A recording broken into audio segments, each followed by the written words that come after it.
दोस्तों digi locker आने के बाद ग्रुप डी हो या एलपी हो या टेक्नीशियन हो, तमाम जितने भी कैंडिडेट रेलवे के फॉर्म भर रहे हैं, उसके पोर्टल पे एक ऑप्शन दिख रहा होगा डिजी लॉकर लिंक करने का।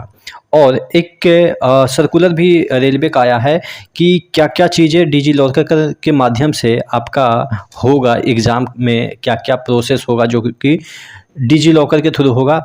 तमाम चीज़ों के बारे में डिस्कस करेंगे और इससे बचने का भी उपाय देखेंगे। कई लोग जो हैं वो 2-2 डिग्रियाँ एक-एक साल में ही रेगुलर कोर्स में ले रखे हैं, तो उनको कैसे बचना है और अब क्या करना है, तमाम चीज़ों के बारे में डिस्कस करेंगे।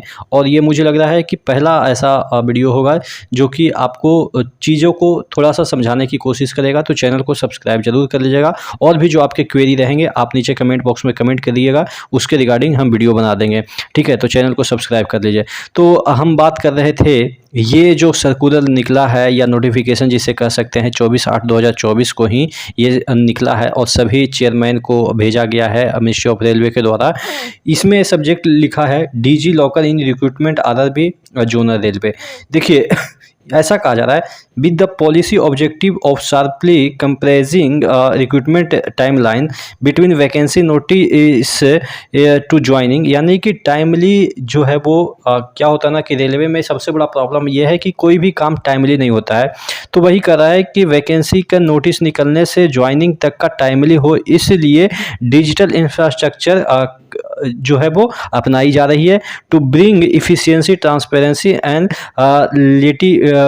इलिमिनेट रिडंडेंसी, यानी कि कोई भी गड़बड़ियां हैं उसको ख़त्म करने के लिए और टाइमली और ट्रांसपेरेंसी के साथ रिक्रूटमेंट करने के लिए डिजिटल ये मोड अपनाया जा रहा है। Railway board and MEITY national e government division has collaborated on the policy initiative in October 2023 with RRB Bengaluru as nodal for integrating digital locker in IR recruitment process, यानी कि जो आपका nodal जो board है वो आपके बेंगलुरु है, जिसको कि सौंपा गया है कि जितने भी डॉक्यूमेंट्स हैं ये हैं आप अपलोड करेंगे या वेरीफाई करेंगे वो आपके डॉक्यूमेंट वेरिफिकेशन में, उसको मेंटेन कौन करेगा, ये जो है वो बेंगलुरु करेगा।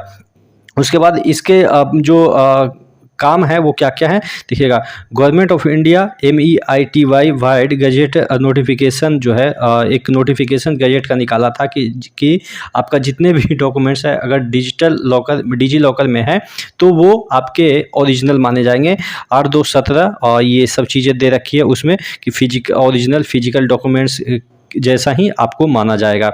उसके बाद ये सब वहीं दे रखा है, देखिएगा कि dated 28/12/20 has directed to fast track adoption of DigiLocker and all ministry department including their attachment subordinate office autonomous subsidiary organization PSU academic institution recruiting agency etc shall integrate their system with DigiLocker, यानी कि जितने भी autonomous है, जैसे आप private में भी job करते हैं तो वो भी अपना अगर सर्टिफिकेट वो प्राइवेट वाला जॉब देने वाला वो आपका एक होता है एक्सपीरियंस सर्टिफिकेट, तो वो भी वो डिजी लॉकर के साथ वो अटैच करके आपका जो डॉक्यूमेंट्स है उस पर अपलोड कर देगा। यानी कि आप प्राइवेट में भी जॉब करते हैं तो वहाँ भी आपका जितने भी डॉक्यूमेंट्स है वो आपके डिजी लॉकर पे होंगे और वो वैलिड माने जाएंगे, ऐसा कहा जा रहा है। और आपके PSU हो या एकेडमिक इंस्टीट्यूशन का मतलब ये हो गया कि आपने कहीं से यूनिवर्सिटी से, कॉलेज से या स्कूल से जो भी आपके सर्टिफिकेट हैं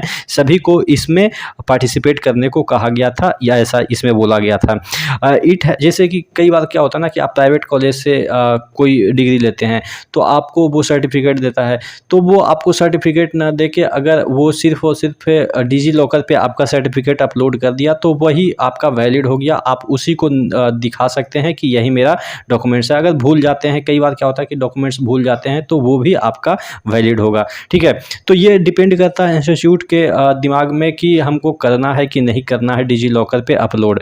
अगर वो नहीं करता है तो कोई आपको फिजिकल लाना पड़ेगा, अगर कर देता है तो आपको सुविधा हो जाएगी कि कहीं आपको कॉलेज वगैरह जाने की ज़रूरत नहीं है। उसके बाद फोर्थ पॉइंट जो कि सबसे बड़ा महत्वपूर्ण पॉइंट है, यहाँ पे देखिएगा, it has been decided that chairman RRB and zonal railway shall ensure that all recruitment are integrated with DigiLocker, यानी कि जितने भी अब रिक्रूटमेंट होंगे सभी इंटीग्रेट किए जाएंगे डिजी लॉकर से। यानी कि इंटीग्रेट का मतलब होता है जोड़ना, ठीक है। आपने 12th 11th में पढ़ा होगा इंटीग्रेशन और डिफरेंशिएशन कैलकुलस में। तो इंटीग्रेशन का मतलब होता है जोड़ना और डिफरेंशिएशन का मतलब होता है तोड़ना। तो इंटीग्रेट करना डिजी लॉकर से वन लाइन एप्लीकेशन प्रोसेस, यानी कि नोटिस से। उसके बाद कह रहा है B point IRRB would issue appointment letter and travel concession eligible candidate DigiLocker, यानी कि आपके अपॉइंटमेंट लेटर भी आपके घर अब नहीं आएंगे, वो सीधे आपके डिजी लॉकर पे आएंगे और वहाँ से डाउनलोड कीजिए, बस आप जाइए। यानी कि आपके बोर्ड के वेबसाइट पे भी अब शायद ना आए, ऐसा इसका कहने का मतलब है। तो यानी कि अब ये कंपलसरी हो गया कि आपको मैंडेटरी हो गया कि आपका जो भी फॉर्म भरा जाएगा वो डिजी लॉकर से लिंक होगा, और आपको लिंक करना आज नहीं तो कल अनिवार्य ही है। इसके बिना आप आगे प्रोसेस नहीं कर सकते हैं। हालांकि अभी कुछ दिन तक कंसेशन देगा, आप अगर नहीं भी करते हैं तो कोई दिक्कत नहीं है, लेकिन फाइनली जब सिलेक्शन हो जाएगा तो ये 100% श्योर हो जाएगा कि आपको करना ही करना है। चूँकि आपके सिलेक्शन छोड़िए, अब एडमिट कार्ड भी अगर इस पे भेज दे तो वो भी कोई बड़ी बात नहीं है, क्योंकि अगर ये मिशन मोड में काम कर रहा है तो यहाँ पे कह रहा है कि हम जो पास है वो इशू करेंगे इसी पे। तो जब पास इशू करेगा, यानी कि CBT 1 में अगर आप ट्रेवल करेंगे तो पास इशू करेगा, तो वो भी आपके डिजी लॉकर पे ही इशू होगा। उसके बाद डॉक्यूमेंट वेरिफिकेशन वुड भी डिजी लॉकर बेस्ड, यानी कि आपके जो डॉक्यूमेंट वेरिफिकेशन है वो डिजी लॉकर के आधार पे होंगे। And wherever physical documents verification to be done, it would be endorsed by verifying officer that physical document not available as issued on digital documents in DigiLocker। ये सबसे बड़ा महत्वपूर्ण है। इसी से बच्चे डर रहे थे कि सबसे पहले तो क्या होगा ना कि जब आपका डॉक्यूमेंट वेरिफिकेशन होगा तो उनके सामने आपका डिजी लॉकर खुला रहेगा। जो भी वेरीफाई आपके करेंगे वहाँ पे डॉक्यूमेंट वेरिफिकेशन जो DV के समय आपके ऑफिसर रहेंगे तो उनके स्क्रीन पे आपका डिजी लॉकर पूरा ओपन रहेगा। यानी कि जितने भी डॉक्यूमेंट्स हैं, चूँकि आपने ऑलरेडी कंसेंट दे दिया, एक्सेस दे दिया उनको कि RRB आपके डिजी लॉकर को एक्सेस कर सकते हैं, ठीक है। तो उनके पास जितने भी आपका जो डॉक्यूमेंट्स इस पे अपलोड होगा, और जो ज़रूरी है, जैसे कि अगर आप एक एग्जांपल के तौर पे ग्रुप डी को ही ले लेते हैं। ग्रुप डी में ज़रूरी है आपका आवास, उसके बाद OBC सर्टिफिकेट, उसके बाद अब और भी बहुत सारे कोई डॉक्यूमेंट्स छूट भी जाए तो उसके लिए माफ़ी चाहते हैं। 10th सर्टिफिकेट, फिर ITI, फिर अप्रेंटिसशिप, जो भी इसमें ज़रूरी है, तो सभी डॉक्यूमेंट्स इस डिजी लॉकर में अपलोड रहेंगे। आपसे मांगा जाएगा 10th का सर्टिफिकेट, वो मिलाएंगे जो आपका फिजिकल है वो, और ये इसमें मिल रहा है कि नहीं। उसके बाद आपका ITI का मिलाएंगे, मिल रहा है कि नहीं। तो यहाँ पे बच्चे अब डर के ये सोच रहे होंगे कि मेरा तो 10th ये ITI वाला और आपका जो 12th वाला, ठीक है, सेम ईयर का है, तो क्या यहाँ पे वो छाड़ देगा। देखिए, मैं सबसे बड़ी चीज़ बताता हूँ कि इसमें होता क्या है, जो कि गौर से सुनिएगा। इसमें होता क्या है कि अगर आप 10th पे भरे हैं और ITI 10th प्लस ITI पे भरे हैं, तो वो आपके डिजी लॉकर में 12th का सर्टिफिकेट नहीं चेक करेंगे। सामने उनका रहेगा, लेकिन उनसे कुछ आपके सर्टिफिकेट से उनको कोई मतलब नहीं। आपका इसमें डिजी लॉकर में आपका डिग्री का भी सर्टिफिकेट रहेगा, लेकिन वो आपके डिग्री से कोई मतलब नहीं रखते हैं, चूँकि आपका जो बेसिक नीड है ये ग्रुप डी के लिए वो 10th प्लस ITI जो आपने फॉर्म में डाला है। जब आप फॉर्म डालेंगे तो उसमें आप डालेंगे कि कौन से बेसिस पे आप डाल रहे हैं, क्या आप डाल रहे हैं 10th बेसिस पे या ITI बेसिस पे या 12th बेसिस पे, क्या कौन बेसिस पे। तो जो मिनिमम क्राइटेरिया रहेगा उतना ही डॉक्यूमेंट्स आपका चेक होगा। अदर डॉक्यूमेंट्स आपका डिजी लॉकर पे क्या पड़ा हुआ है, क्या शादी का कार्ड उस पर लगा हुआ है या मैरिज सर्टिफिकेट रखा हुआ है, ये भी हो सकता है, कोई बड़ी बात नहीं है। आप लोग हंस रहे होंगे कि मैरिज सर्टिफिकेट भी अगर रजिस्टर्ड होता है तो वो आपके डिजी लॉकर पे आ जाएंगे। तो अब आपका वो डिजी लॉकर पे आपका मैरिज सर्टिफिकेट थोड़ी ना देखेंगे।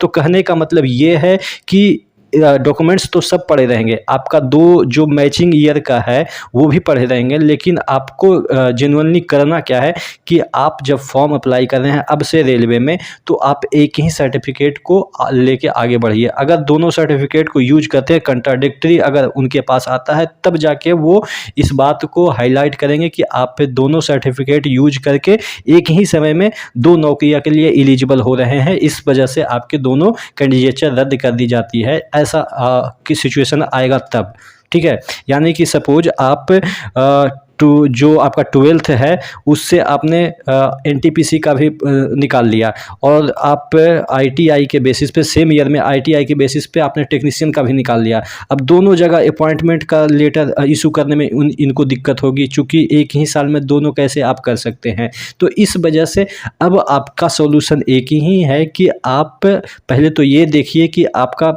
स्ट्रॉन्ग पॉइंट क्या है।